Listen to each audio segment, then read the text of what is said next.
கோவையில் 208.50 கோடியில் அமைக்கப்பட்டுள்ள செம்மொழி பூங்காவை திறந்து வைத்து முதலமைச்சர் ஸ்டாலின் பார்வையிட்டு வருகிறார். அதனை பார்க்கலாம். மாண்புமிகு தமிழ்நாடு முதலமைச்சர் அவர்களை பணிவன்புடன் கேட்டுக்கொள்கின்றோம்.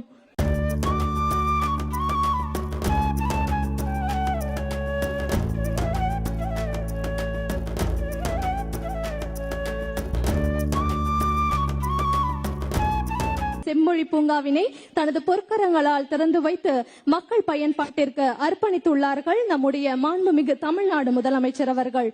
அடுத்ததாக தமிழர் கொடை சிற்ப வனத்தினை திறந்து வைத்து சிறப்பிக்க இருக்கிறார்கள் மாண்புமிகு முதலமைச்சர் அவர்கள். கொடையால் கௌரவம் பெற்ற நிலம் நம் தமிழ்நாடு.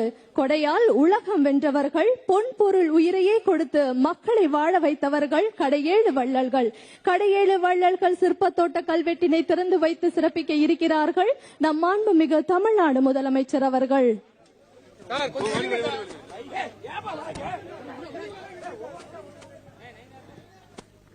கடையேழு வள்ளல்களின் சிலைகள் செம்மொழி பூங்காவில் அமைக்கப்பட்டிருக்கின்றது.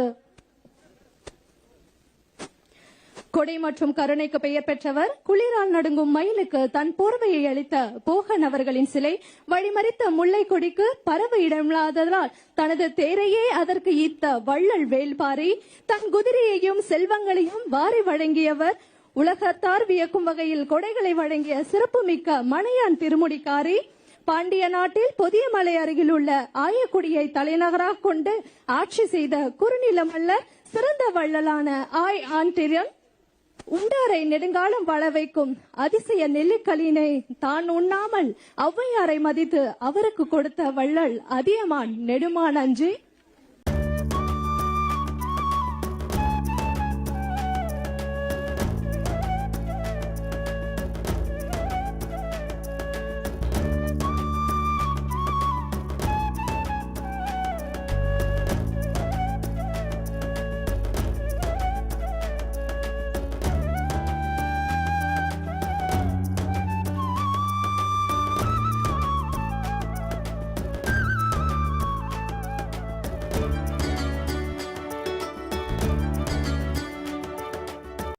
கோவையில் செம்மொழி பூங்காவை முதலமைச்சர் ஸ்டாலின் திறந்து வைத்து அதனை பார்வையிட்டு வருகிறார். அதனை நாம் பார்த்து கொண்டிருக்கிறோம்.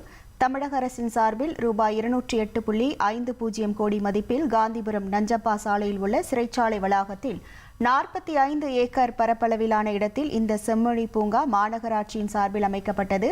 இதனை முதலமைச்சர் ஸ்டாலின் தற்போது திறந்து வைத்து பார்வையிட்டு வருகிறார். இதில் 22 வகையான மூலிகை தோட்டம், மலைக்குன்று, செயற்கை நீர்வீழ்ச்சிகள் அமைந்துள்ளது. இந்த செம்மொழி பூங்காவில்